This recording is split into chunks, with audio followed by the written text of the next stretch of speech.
Hello, welcome back to the Will Talk Show. I'm your host, Will Begley, and let's get started. If you caught the GOP debate in Louisville, Kentucky this past Monday, you would see that there was a real preview of Kentucky's future. Senator Mitch McConnell stepping down. We have massive shoes to fill. And this week was our first real look into what that actually is looking like and who is actually ready to be in that role. Now, I've been open with you guys with this. I am fully backing Congressman Andy Barr. He's an America First warrior. He's a fighter for President Trump. He has fought with the president all the way. He has stood with him, and he is ready to keep that record, and he's ready to continue to make America great again with President Donald Trump in the helm.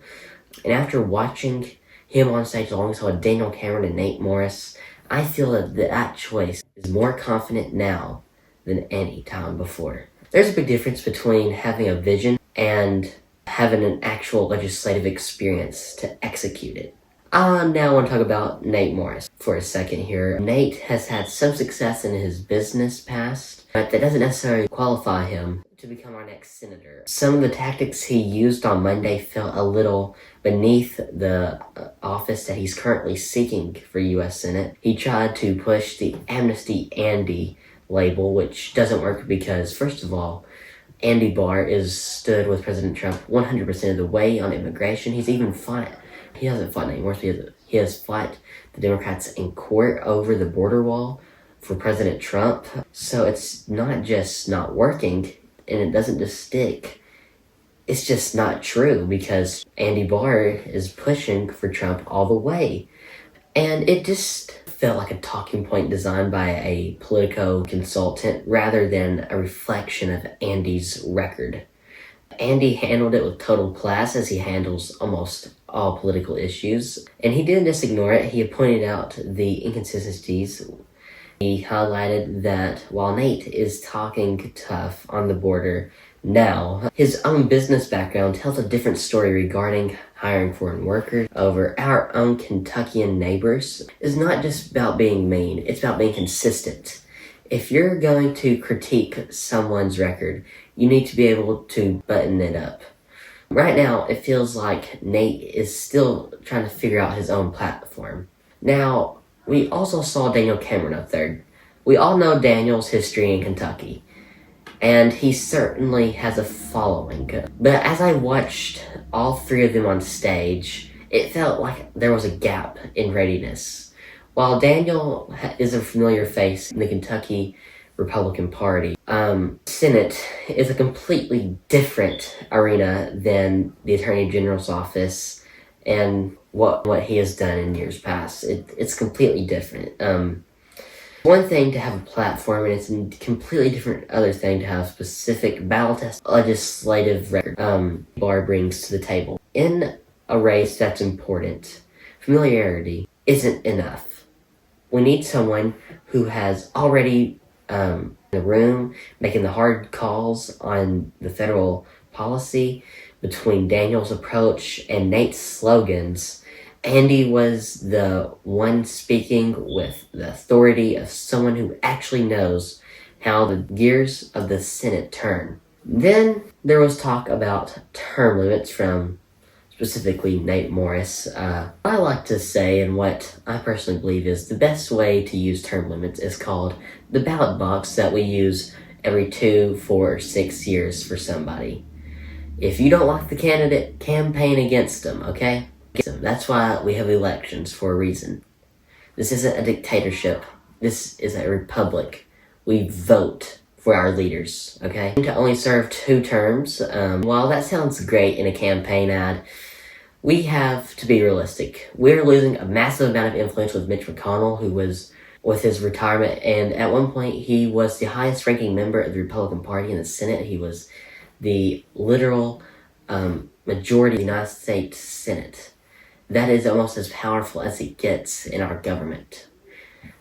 He has done good for our Commonwealth. So, like the majority of Republicans in the Supreme Court, right? Yeah, you can McConnell for that, but I have influence with Senator McConnell. Do you send somebody to DC who is already planning his exit strategy? Andy Barr has spent years building relationships and seniority we actually need to get things done in this government and Commonwealth. He knows how the system works, so he can actually fix it.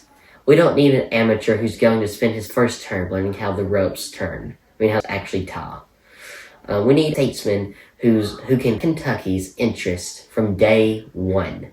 On policy, Andy really separated himself when the topic turned to foreign policy and our stance on Iran. Andy was the most prepared person on the stage as he was on a lot of issues. He's in total lockstep with the Trump doctrine, but he brings a level of detail that shows he's been doing the homework for years.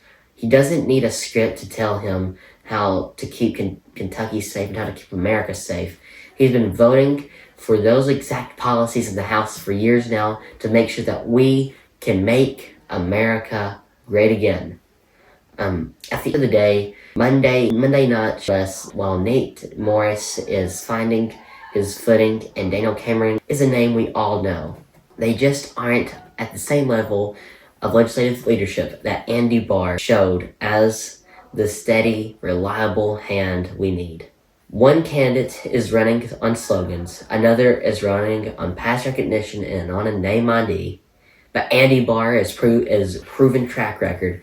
Andy Barr is running on success. Andy Barr is running on being the candidate that's able to win. And Andy Barr is the candidate running on the record that he has helped President Trump many times, even in tough elections, keep America great and making America great again. So, the primary is May 19th. And President Reagan, in his time for choosing speech, it is a time for choosing. And it is certainly a time for choosing for our state. It is definitely a time for the Republicans in this state to decide how our future will go.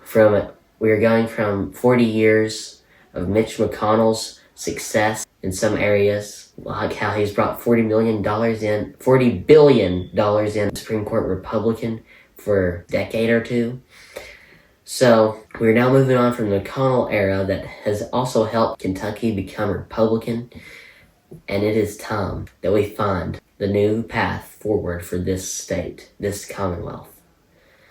And I 100% support Congressman Barr. I 100% support his policies, and I think that when you vote on May 19th, if you are Republican, I think it is a time for you to choose for this state to continue to move forward and vote Andy Barr. Thank you. God bless you.